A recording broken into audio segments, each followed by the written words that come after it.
Spend your money, make your choice.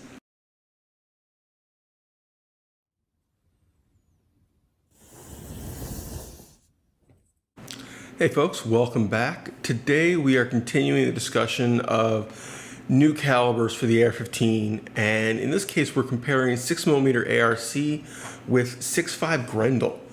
And the reason for that is pretty obvious. They, on paper, fill a very similar niche, just like the other the other two calibers I discussed the other day.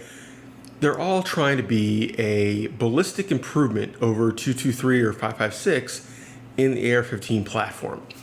And the short answer is 6mm arc is, on paper, both literally and figuratively, better than 6.5 Grendel. If you are shooting paper or steel and you're doing this in competition, you're doing this where minuscule differences, particularly at longer range, matter significantly. And the longer the range, the bigger the difference is. 6mm arc definitely wins out ballistically, meaning wind drift, drop, retained velocity, flatter trajectory, that kind of thing, over 6.5 Grendel.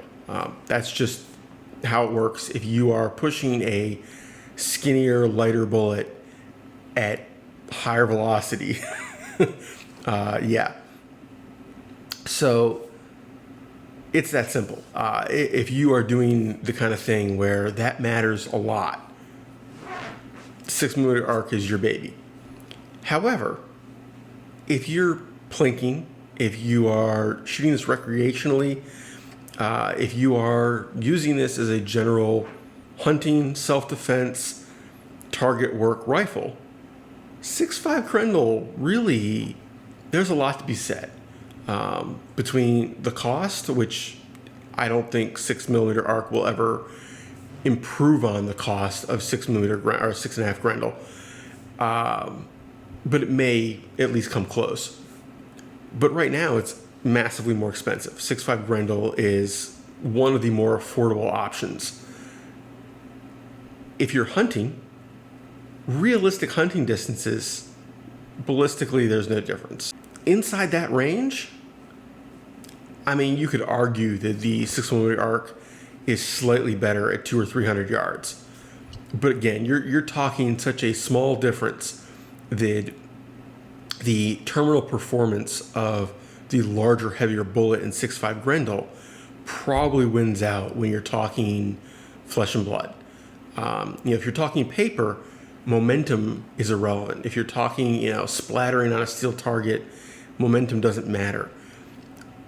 But it's a well understood fact that if you need to knock something over, if you need to, penetrate on a hog, for example, you need some energy there other than kinetic energy. You need momentum.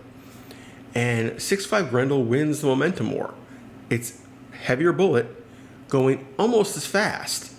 Because you got to remember, the kinetic energy formula squares the velocity. So the velocity counts massively more than the mass. Interesting word choice there, but you roll with me. So for hunting purposes, in the real world, not in theory where you think you're going to shoot some coyote at 500 yards with either of these, 6.5 Grendel may be the better choice. 50 yards and in on hogs, absolutely I'm going 6.5 Grendel. I'm probably going bigger. I'm probably going, of the new cartridges, 300 hammer. Sure sounds appealing, right? I think most people, and remember, we're talking the difference between the small percentage of extremely capable shooters using very high-end rifles in specific circumstances, whether they, this is competition or that they've carefully selected a hunting spot. Most people cannot effectively hunt at 300 or 400 yards on these animals. The animals don't hold still long enough. You can't get a good enough position for the kill box that you're talking about. Buck fever gets you. You're shaking around a little too much to make that kind of shot. Yes, there are plenty of people who can absolutely take advantage of that. Absolutely. However, they are not the majority. And I think that's important to remember.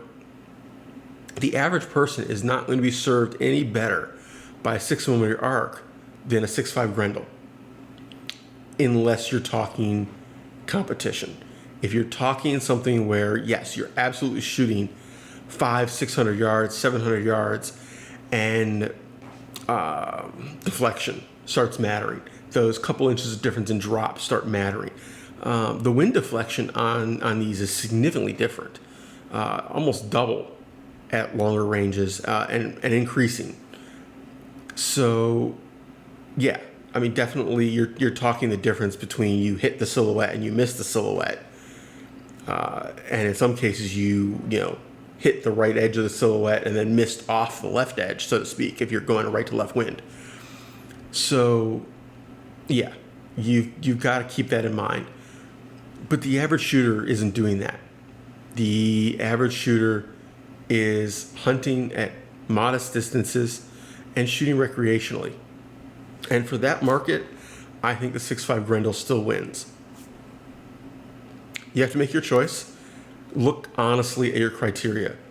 I think that the hype and marketing have created the impression that most people need these newer calibers or need faster, flatter trajectories, when in reality they would be just fine with a 30-30, which is proven by the fact that one of the great firearms minds in this country basically recreated a 30-30 for his AR-15 to clear out the hogs on his property. Spend your money, make your choice. Personally, I'm still a big fan of 6 arc. I do shoot longer ranges. I do like that flatter trajectory and greater wind resistance, greater wind deflection resistance. So I probably will go that route. However, still really tempted by 6.5 Grendel for the economy and the greater knockdown power, the greater momentum. I hate using the word knockdown power because that starts getting into Elmer Keith and a whole bunch of other things. It's just momentum. We're just talking the actual momentum involved as opposed to kinetic energy. I am not trying to shoot through, steel plate armor. I'm not trying to shoot through, a brick. Kinetic energy is way less important to me than momentum in the end result. So, it is what it is. Take care, have fun, stay safe, y'all. Keep shooting.